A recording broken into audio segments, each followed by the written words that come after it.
पावन मंच को प्रणाम करता हूँ। इस पावन माटी को नमन करते हुए आप सभी का स्वागत करता हूँ, क्योंकि हमारे एक बहुत बड़े कवि शंभू शिखर जी को आज 1 बजे अमेरिका जाना है, उनकी फ़्लाइट है। सारा स्वागत। सबसे पहले तो मैं दनकौर की इस पावन धरा को प्रणाम करता हूँ। गुरु द्रोणाचार्य का यह मंदिर का प्रांगण पूरे भारत ही नहीं बल्कि पूरे विश्व में सबसे ज़्यादा पूज्य है। और आज आप लोगों ने जिस तरह से इस कार्यक्रम को सजाया है, अमित भैया आप भी कोई अच्छा सा स्वादिष्ट पड़ोस देख के बैठ जाओ। जी जी आओ। एक तो मैं बहुत बहुत आप लोगों के प्रति आभार और बहुत बहुत धन्यवाद करता हूं। वो इसलिए करता हूं क्योंकि कार्यक्रम की पूरी औपचारिकता किए बिना भी इस चीज़ को समझते हुए कि मुझे अमेरिका के लिए फ़्लाइट लेनी है, ये आपके लिए मतलब बहुत मेरे लिए गर्व का विषय है कि आप लोगों ने मेरा बहुत कोऑपरेट किया है। बहुत बहुत धन्यवाद करता हूं। माँ सरस्वती का वंदन करता हूं। माँ सरस्वती का यह मंच है। 4 लाइनें कहता हूं माँ सरस्वती के लिए कि एक हाँ जी माइक शुरू कर लो। वो हाँ शुरू हो गया, बताओ। ये वाला कैसा है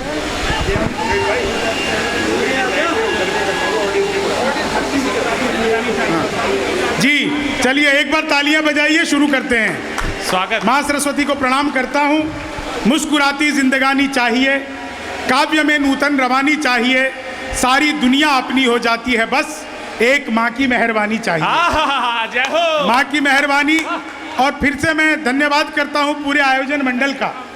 इसलिए धन्यवाद करता हूँ क्योंकि आप लोगों ने स्वागत की प्रक्रिया को पूरा किए बिना मुझे माइक दिया और आपने इस बात को समझा। बाबूजी, मैं इस बात का वादा इस मंच से करता हूँ कि अगली बार आप जब भी बुलाएंगे, जितनी देर कहेंगे उतनी देर आप लोगों के बीच में रुकूंगा, पूरे मन से रुकूंगा, बिना किसी शर्त के आऊँगा। ये बात मैं इस मंच से आपसे वादा करके जाता हूँ। 4 लाइन आपको सुनाता हूँ। जितने लोगों को आवाज़ आ रही है, आवाज़ आ रही है आप लोगों को पीछे तक? हाँ, तो जहाँ जहाँ तक मेरी आवाज़ आ रही है एक बार दोनों हाथ ऊपर करो और जोरदार तालियां बजाओ। आज के आनंद के लिए गुरु द्रोणाचार्य का मंच है। पहले कवि के रूप में मैं आप लोगों के बीच में हूँ। आप लोग जब बाजार जाते होंगे तो आपने देखा होगा कि फल बेचने वाला फल को बेचने की कला जानता है। वो सड़े गले फलों को नीचे रखता है और ताज़ा फल सबसे ऊपर रखता है, जिसे दिखाकर बाकी के सारे फल बेच दिए जाते हैं।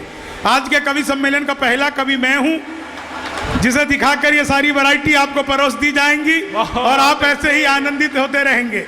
एक तो मैं महिलाओं को बहुत प्रणाम करता हूँ। भारी संख्या में माताएं बहनें आई हैं।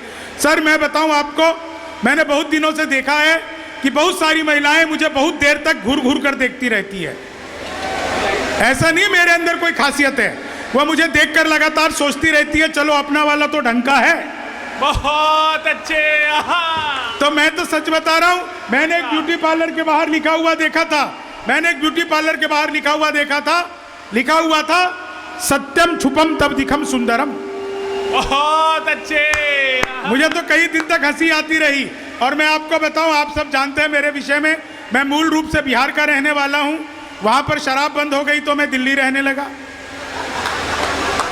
फिर दिल्ली में केजरीवाल जी आ गए, उसने एक के साथ एक फ्री कर दी। आप सोचो मैं दिल्ली से निकल के यहाँ उत्तर प्रदेश कितनी मुश्किल से आया होऊंगा। लेकिन उत्तर प्रदेश में जैसी आया, उत्तर प्रदेश की पुलिस, एक तो हमारी पुलिस के लिए जोरदार तालियां बजाइए। सर उत्तर प्रदेश की जो पुलिस है, ऐसी पुलिस मैंने दुनिया में कहीं नहीं देखी। कमाल की पुलिस है। उत्तर प्रदेश की पुलिस नई नई स्कॉर्पियो खरीदती है, फॉर्च्यूनर खरीदती है और नई नई स्कॉर्पियो फॉर्च्यूनर लेकर के अपराधी के घर जाती है। कहती है आइए हम आपको स्कॉर्पियो में बैठाकर ससम्मान थाने तक ले जाना चाहते हैं। इतना सुनते ही अपराधी का पूरा खानदान हाथ जोड़कर खड़ा हो जाता है, कहता है जी हम इन्हें पैदल लेकर के आ रहे हैं, लेकिन ये गाड़ी में बैठ करके नहीं जाएंगे। उत्तर प्रदेश की पुलिस ने जो ये ख्याति पाई है, ये कमाल की ख्याति है साहब। कब कहाँ क्या पलट जाए पता ही नहीं चलता। और मैं 4 लाइनें सुनाता हूँ। मैंने पिछले दिनों मोदी जी से पूछा, मैंने कहा मोदी जी आपकी नीयत क्या है। दोस्तों बात समझ में आ जाए तो एक एक व्यक्ति का आशीर्वाद चाहिए। मैंने कहा मोदी जी आपकी नीयत क्या है। मोदी जी बोले मेरी नीयत पाक साफ है। वाह जय हो भाई, जिंदाबाद। एक बार जोरदार वाली तालियां भाई, वाह भैया वाह वाह। भाई जिन जिन लोगों को समझ में, सर पिछले दिनों वो चीते भारत आए थे, तो मैंने चीते से भी पूछा, भाई जो आदमी डायरेक्ट मोदी से पूछ सकता हो उसके लिए चीते कितनी बड़ी बात है। तो मैंने चीते से भी पूछा, मैंने कहा तुम भारत आ रहे हो, तुम्हें यहाँ आते हुए डर नहीं लगा? बोला नहीं, हम वहीं से बीजेपी ज्वाइन करके आए हैं। बहुत अच्छे, वाह भैया। तो सर यहाँ के तो चीते भी कमाल के हैं। मैं सच बता रहा हूँ आपको, एक आदमी मिला, बोला यार ये मोदी जब से आया है देश 500 साल पीछे चला गया। मैंने कहा योगी को आने दे, त्रेता युग में ले जाएगा।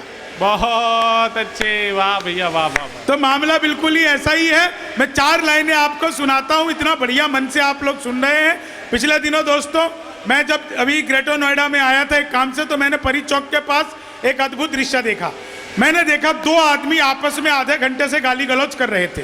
आधे घंटे हो गए, गाली गलौज उनका रुका नहीं, मुझसे रहा नहीं गया। मैं गाड़ी से उतरा, मैंने उन्हें समझाया, तब मारपीट हुई बहुत अच्छे, वाह भैया। मेरे साथ। आहा, बोले तू हमें समझाने आ गया। हमारे बीच में आदरणीय सौरभ सुमन जी आ गए हैं। एक बार जोरदार तालियां बजा के देश के बड़े कवि सौरभ सुमन जी का स्वागत किया जाए। बहुत ही बढ़िया। 4 लाइनें आपको सुनाता हूं। बहुत धीरे धीरे से लोग आ रहे हैं, बिल्कुल पूरा हॉल खचाखच भर चुका है। बहुत आनंद से आप लोग बैठे हैं। पुलिस जी मुस्कुरा रही है, मैं मुस्कुराती हुई उत्तर प्रदेश पुलिस को प्रणाम करता हूँ। पुलिस मुस्कुरा ले तो इससे बड़ी कोई बात हो ही नहीं सकती सर। जय हो मैं भैया। सच बता रहा हूँ, जिन लोगों को जगह नहीं मिल रही है वो लोग कृपया मंच पे आके बैठ जाएं, जगह खाली है। बहुत अच्छे, चिंता मत करो। अभी थोड़ी देर पहले अनाउंस हो रहा था कि एक बच्चा रोते हुए मंच पर आ गया है। वो बच्चा कोई और नहीं, हमारा कुशल कुशवाहा था। बहुत अच्छे। हाँ, अब इसे भाभी जी आकर के चुप कराए। और कोरोना का टाइम क्या हमारा बीता सर। पुलिस वाले सर प्रणाम करता हूँ आपको। सर कोरोना काल में 2 ही लोग बहुत अद्भुत थे, एक तो डॉक्टर और एक पुलिस। तो और बहुत अद्भुत काम कर रहे थे। बस फर्क ये था सर कि डॉक्टर के पास जाओ तो वो पूछ लेता था कि पिछली बार किधर टीका लगा था, और पुलिस पकड़ ले तो वो पूछती भी नहीं थी कि पिछली बार किधर पड़ी थी। बहुत अच्छे है भाई, वाह। तो मैं सच बता रहा हूँ, जहां जाओ वहीं सैनिटाइजर। मैं तो बिहारी आदमी, मंदिर गया वहां भी सैनिटाइजर। मैंने चंद्रामृत समझकर चाट लिया। एल्कोहल का टेस्ट आया, मैंने कहा 2-4 बार और दो। बोला भैया बिहारी हो क्या? मैंने कहा तुम्हें कैसे पता? बोला नहीं, तुम्हारे यहाँ बंद हो गई ना, लोग इसी से काम चला रहे हैं। तो अपना तो मामला बिल्कुल अद्भुत है सर। मैं बता रहा हूँ, दुनिया में सबसे ज्यादा ईमानदार नेता अगर कहीं के होते हैं तो हमारे बिहार के आदरणीय लालू प्रसाद यादव। जिस जेल का उद्घाटन किया खुद उसमें बंद रहे। यह होती है उद्घाटन की जिम्मेदारी। जय हो। आपकी तालियां ठहाके जो मजे ले रहे हो ना, अगली बात पे आएंगी। मैंने उसी दिन कहा था यार इनसे किसी दिन शमशान घाट का करवा लो। बहुत अच्छे। सही आदमी से तो सही आदमी से काम लेना चाहिए। मैं सही बता रहा हूँ सर, टेंशन मत लो। बिल्कुल कवि सम्मेलन शुरू हो गया, जिसका शुरुआत शंभू करेंगे उसका बहुत ही अच्छा होता है, चिंता मत करो। बहुत अच्छे। टेंशन लेने की जरूरत ही नहीं है, टेंशन लेने की बिल्कुल जरूरत नहीं। हमारे कवि कहते हैं कि पसीने की करो पूजा, गरीबी भाग जाएगी, जरा सा मुस्कुरा दो बदनसीबी भाग जाएगी। वाह वाह वाह वाह वाह वाह वाह। तालियां थोड़ी कमजोर थी दोस्तों आपकी। पसीने की करो पूजा, गरीबी भाग जाएगी, जरा सा मुस्कुरा दो बदनसीबी भाग जाएगी। जो हंसते हुए बैठोगे पड़ोसन गाल चूमेगी, जो मुंह लटका के बैठोगे तो बीबी भाग जाएगी। बहुत अच्छे। आहा, तो मुंह लटका के मत बैठो। ये सुनेंगे? नहीं, ये सिलेबस की बात आई। पहले पड़ोसन कहाँ है? मैं 4 लाइन सुनाता हूँ। आप अच्छा, आप में से रील बनाने वाले लोग तो बहुत सारे होंगे, देखते सब हो। ये 4 लाइन सुनना। स्वागत भैया। कि लेनी थी जीत हम, रील बनाने वाले लोग, कि लेनी थी जीत हमने मगर मात ले लिए। लेनी थी जीत हमने मगर मात ले लिए। कितने हसीन देखिए जज्बात ले लिए। दूल्हा बेचारा रील बनाने में रह गया, दुल्हन ने फेर पंडित जी के साथ ले लिए। दुल्हन ने फेर पंडित जी के। वाह भैया वाह वाह। एक लड़का मुझे देखकर सीटी बजा रहा है, भाई तेरी आंखें और किस्मत दोनों खराब है। बहुत अच्छे। अगर मुझे देखकर किसी को सीटी बजानी पड़े, मैंने खाली बाल बड़े किए हैं। बहुत अच्छे। लेकिन एक चीज आप लोगों से कहना चाहता हूं, गुरु द्रोणाचार्य के इस पंडाल में आज जो आपने श्रेष्ठ कवि यहां पर बुलाए हैं, दोस्तों आज की तारीख में किसी भी एक आयोजक में इतना सामर्थ्य नहीं है कि देश के एक से एक कवियों को एक साथ इतने बड़े मंच पर बुला ले। एक बार अपनी आयोजन समिति के लोगों के लिए जोरदार तालियां बजाइए, जहां पर लाफ्टर चैंपियन प्रताप फौजदार जी, इतने बड़े कवि साहब, इतने बड़े कवि, इतने बड़े कवि। बहुत अच्छे। मैं सच बता रहा हूं, आपने जीवन में कभी इतना छोटा सरदार देखा ही नहीं होगा। ये बहुत अद्भुत सरदार है, खड़े खड़े भैंस का दूध काट लेते हैं। मैं 4 लाइन आपको सुनाता हूँ। मैं सच बता रहा हूँ, अभी मुझे सरदार जी ले गए थे बुलंदशहर एक काम प्रोग्राम में, वही वाली जी, वो प्रोग्राम में ले गए थे। वो ले गए थे तो क्या हुआ कि जब प्रोग्राम में ले गए तो एक आंटी इनसे टाई मिल गई, बोलिए सरदार जी तुम तो जाओ, इस काड़ू को यहीं छोड़ दो। तो बोली क्यों, इसको क्यों छोड़ दी? बोली नहीं कोई बात नहीं है, ऐसी बात है कि हमारी भैंस का काटरा मर गया, इसे देख के दूध तो दे देगी। तो अपन तो सर एक साथ कई काम आते हैं। मैं 4 लाइन आपको सुनाता हूँ, मजे लेना इन 4 लाइनों का। अगर आपको ये 4 लाइनें समझ आ गई दोस्तों, तो कई दिन तक आप लोगों को हंसी आती रहेगी, कई दिन तक आप लोग आनंदित होते रहेंगे। इन 4 लाइनों को सुनिएगा कि वादा जो करो उससे तो इतना न निभाना, वादा जो करो उससे तो इतना न निभाना, पड़ जाए लेने देने न कोई राज बताना, बेटी बचाओ बेटी पढ़ाओ तो ठीक है, भूले से भी पत्नी को SDM न बनाना, भूले से भी पत्नी, जय हो। बहुत अच्छे भाई, वाह SDM। ये 4 लाइन सुनना आपको, और ये तो आपके क्षेत्र की बात है सर। अगली अभी आधे घंटे पहले वो यही थी वो, हाँ भाटी मैम, ये सुनना। स्वागत। पबजी में डूबा डूबा है मगरूर सा लड़का, पबजी में डूबा डूबा है मगरूर सा लड़का, दुनिया जिसे कहती है लंगूर सा लड़का, जिस पर फिदा है हो गई बच्चों की भी अम्मा, लप्पू सा सचिन देखिए झिंगूर सा लड़का, ये चाहिए भाई, वाह लप्पू सा सचिन देखिए झिंगूर सा लड़का। एक 4 लाइन कितना बढ़िया आप लोग सुन रहे हो। मैं 4 लाइन आपको और सुनाता हूं, और फिर से मैं आयोजन मंडली का दिल से इतना धन्यवाद देता हूं, क्योंकि आप लोगों ने प्रोटोकॉल को तोड़ करके मेरी बारी पहले कराई। मैं जीवन भर ये बात याद रखूंगा दोस्तों। आप लोगों का धन्यवाद करते हुए 4 लाइन सुनाता हूं। उत्तर प्रदेश में सर योगी जी की सरकार बनी तो पहला काम किया एंटी रोमियो, जैसे जूलियट की गलती ना हो, आधार कार्ड मिलवा के पीटे गए। उत्तर प्रदेश में योगी जी से पहले की हालत यह थी कि कोई लड़की घर से बाहर निकले तो माँ बाप 3-4 घंटे बाद पूछ लेते थे बेटा कब आएगी, कहाँ रह गई। अब हालत यह हो गई कि कोई लड़का घर से बाहर निकले, माँ बाप सोचते हैं किसी स्कूल कॉलेज के बाहर मुर्गा तो नहीं बना हुआ। Uttar Pradesh anti Romeo Yogi ji. और 4 लाइनें। स्वागत भैया। कि जुल्फों में उंगलियों को फिराने नहीं देते, जुल्फों में उंगलियों को फिराने नहीं देते, कलियों के पास भंवरे को जाने नहीं देते, इतनी सी शिकायत है हमें योगी आपसे, खुद से न पटी हमको पटाने नहीं देते, खुद से न पटी हमको जय हो, देते, खुद से न पटी हमको पटाने। 4 लाइन और सुनिएगा, आप सभी को अगली 4 लाइन में बिल्कुल मजा आ जाएगा साहब। कि भगवान मेरा साथ आप यूं भी निभाना, भगवान मेरा साथ आप यूं भी निभाना, किस्मत के खेल में मुझे ऐसे भी जिताना, सलमान के जैसे भले बीते ये जवानी, लेकिन बुढ़ापे में अनूप जलोटा बनाना, लेकिन बुढ़ापे में अनूप जलोटा बनाना।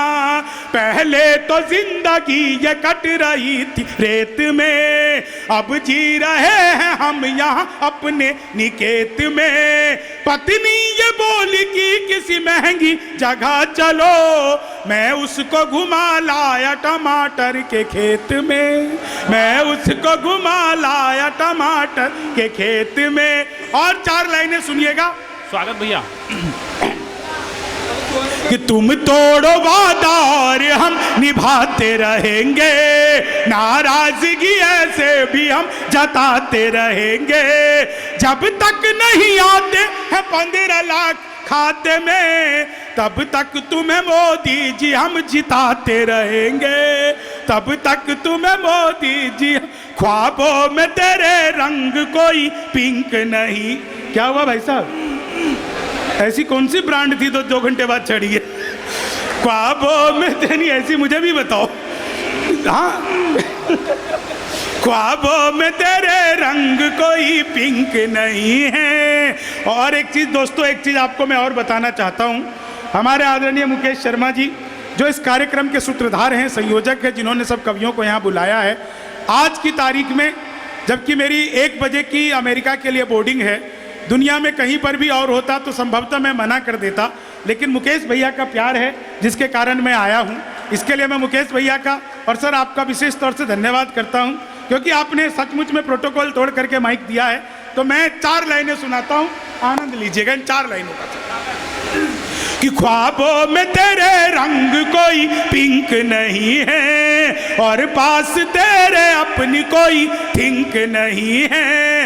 राहुल को लगी ठंड तो मोदी ने ये कहा, आधार से रजाई तेरी लिंक नहीं है, आधार से रजाई तेरी लिंक नहीं है। चीनी को जमा करके फिर से गन्ना बना दूं। जय हो, अब शुरू हुए भैया, वाह। मैं तो अद्भुत ही कभी क्लास में अध्यापक आए, बोले कौन बेवकूफ है, खड़ा हो जा, तो मैं ही खड़ा हो गया।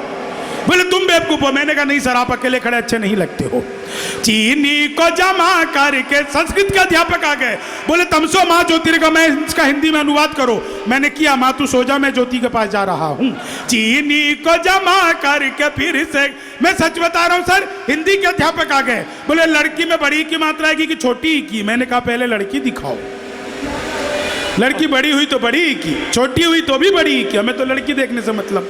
चीनी को जमा करके फिर से, हिंदी के अध्यापक ने फिर पूछ लिया, आप लोगों को मजा आ जाए तो मुझे बता देना, हिंदी के अध्यापक ने पूछ लिया कि आमंत्रण और निमंत्रण में क्या फर्क है। मैंने कहा जो निमंत्रण नीम के पेड़ के नीचे से दिया जाता है उसे निमंत्रण कहते हैं, जो आम के पेड़ के नीचे से दिया जाता है उसे आमंत्रण कहते हैं।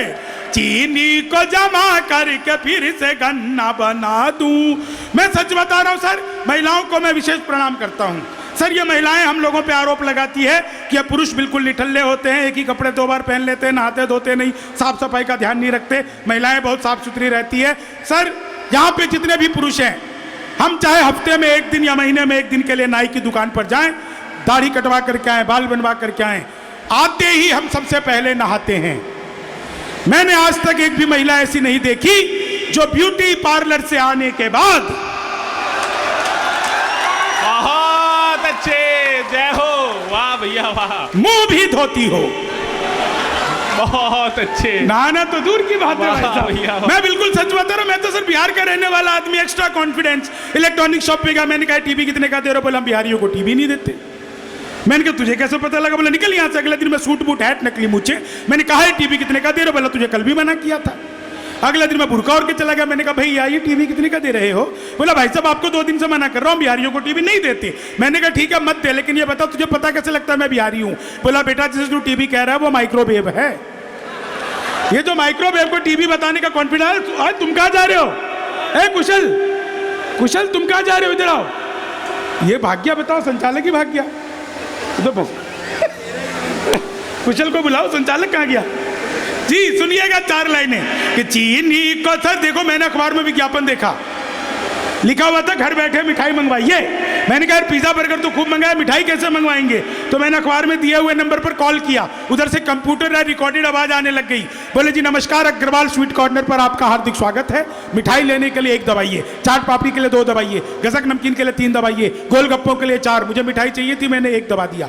लड्डू लेने के लिए 1 दबाइए, बर्फी लेने के लिए 2 दबाइए, जलेबी लेने के लिए 3 दबाइए, रसगुल्ले लेने के लिए 4 दबाइए। मुझे लड्डू चाहिए था, मैंने फिर 1 दबा दिया। बेसन के लड्डू लेने के लिए 1 दबाइए, मोतीचूर के लड्डू लेने के लिए 2 दबाइए, गोंद के लड्डू लेने के लिए 3 दबाइए, तिल के लड्डू लेने के लिए 4 दबाइए। मुझे बेसन का चाहिए था, मैंने फिर 1 दबा दिया। 1 किलो लेने के लिए 1 दबाइए, 2 किलो लेने के लिए 2 दबाइए, 3 किलो लेने के लिए 3 दवाई, 100 किलो लेने के लिए 4, एक दबाना था गलती से 4 दब गया। बहुत अच्छे। मैंने वही किया जो आप लोग करते, तुरंत ही फोन काट दिया। 1 मिनट बाद कॉल बैक आ गई, बोले जी नमस्कार, हम अग्रवाल स्वीट कॉर्नर से बोल रहे हैं, आपके यहाँ से 100 किलो बेसन के लड्डू का ऑर्डर आया है, मिठाई किस पते पर भिजवानी है। मैंने कहा तो फंस गए, लेकिन बिहारी आदमी फंसता नहीं है, फंसाता भी नहीं है, बीच का रास्ता निकालता है। बोले जी जल्दी बताइए, आपके यहाँ से 100 किलो बेसन के लड्डू का ऑर्डर आया है, मिठाई किस पते पर भिजवानी है। मैंने कहा देखो भाई, ये फोन किसने किया मुझे तो पता ही नहीं, घर में हम 9 भाई हैं, सबसे बड़े वाले से बात करने के लिए 1 दबाइए, उसे छोटे से बात करने के लिए 2 दबाइए, और जब तक असली वाला ना मिल जाए तब तक दबाते जाइए, दबाते जाइए, दबाते जाइए, दबाते जाइए। आप लोग जोरदार तालियां बजाइए। वाह भैया वाह। चीनी को जमा करके फिर, सर सच बता रहा हूं मैं, हिंदी का अध्यापक फिर आ गया। बोले माल्यार्पण किसे कहते हैं। दोस्तों आप लोग कवि सम्मेलन सालों से बरसों से सुनते आ रहे हैं, इस कवि सम्मेलन में आना, प्रस्तुति देना हर कवि का सपना होता है। गुरु द्रोणाचार्य का एकमात्र मंदिर जो पूरे हिंदुस्तान ही नहीं पूरे विश्व में पूजनीय गुरु द्रोणाचार्य का मंदिर सिर्फ यहीं पर है। सबका सपना होता है कि वो यहाँ पर आए। मैं आज अगर अमेरिका जा रहा हूँ और यहाँ से आशीर्वाद लेकर के जा रहा हूँ, तो आप लोगों का आशीर्वाद मेरे साथ चलेगा, जो मैं पूरे भारतवर्ष का नाम वहाँ पर रोशन कर करके आऊँगा। आप सबका बहुत बहुत आभार करता हूँ कि चीनी को जमा करके फिर से गन्ना बना। और क्या करूँ भाई साहब बताओ। चीनी को जमा करके 3 मिनट है अभी यार। चीनी को जमा करके फिर से, मैं सच बता रहा हूँ आपको साहब, हिंदी के अध्यापक आ गए, बोले माल्यार्पण किसे कहते हैं। आप लोगों को समझ में आ जाए तो एक एक व्यक्ति का आशीर्वाद चाहिए। बोले माल्यार्पण किसे कहते हैं। मैंने कहा जब सरकार हमारी सारी संपत्ति इकट्ठा करके मालिया को अर्पित कर दे तो उसे माल्यार्पण कहते हैं। चीनी को जमा करके फिर से गन्ना। गणित के अध्यापक आ गए, बोले मैंने तुम्हारे पिताजी को 2000 रुपए 6% ब्याज पर 10 दिन के लिए दिए, तो 10 दिन बाद कितना लौटाएंगे। मैंने कहा वो नहीं लौटाएंगे। बोले क्यों, तुम्हारे पिताजी गणित नहीं जानते। मैंने कहा जी आप मेरे पिताजी को नहीं जानते, आज तक एक का नहीं लौटाया। चीनी का जमा करके, गणित वाले ने फिर पूछ लिया, बोले दशमलव किसे कहते हैं। मैंने कहा जब लगातार 10वीं बार लव हो जाए तो उसे दशमलव कहते हैं। चीनी को जम, गणित वाले ने फिर पूछा, बोले एक्स की वैल्यू बताओ। मैंने कहा जो हमें छोड़कर चली गई, हमारी नजरों में उसकी कोई वैल्यू नहीं है। चीनी को जमा करके फिर से, मैं सच बता रहा हूं सब, आपको बिल्कुल मजा आ जाएगा, आपको बिल्कुल आनंद आ जाएगा। मैंने एक बार अपनी सगी पत्नी से पूछा, सगी, हाँ, मैंने एक बार अपनी सगी पत्नी से पूछा क्या मैं तुम्हारे सपनों में आता हूं। बोली नहीं, मैं हनुमान चालीसा पढ़कर सोती हूं। बहुत अच्छे। तो मामला बिल्कुल अद्भुत है था कि चीनी को जमा कर। विज्ञान के अध्यापक आ गए, बोले बच्चे का पैदा होना सोशियोलॉजी का टॉपिक है कि बायोलॉजी का। मैंने कहा जी बच्चे का चेहरा मोहरा माता पिता पे गया हो तो बायोलॉजी का, और अड़ोस पड़ोस पे गया हो तो सोशियोलॉजी का। चीनी को जमा करके फिर से अंतिम 4 लाइनें सुनाता हूं, आप लोगों को प्रणाम निवेदित करते हुए यहां से अगली यात्रा शुरू करूंगा कि पोशाक पुरानी लिए अभिनव हूँ मनाओ, नफरत में भी मैं प्यार का कलरव हूँ मनाओ, रोने के लिए और भी महफिल है जहां में, शंभू के साथ हास्य के उत्सव को मनाओ, शंभू के साथ। आप सबका बहुत बहुत आभार, बहुत बहुत धन्यवाद। जय हिंद, वंदे मातरम, भारत माता की जय।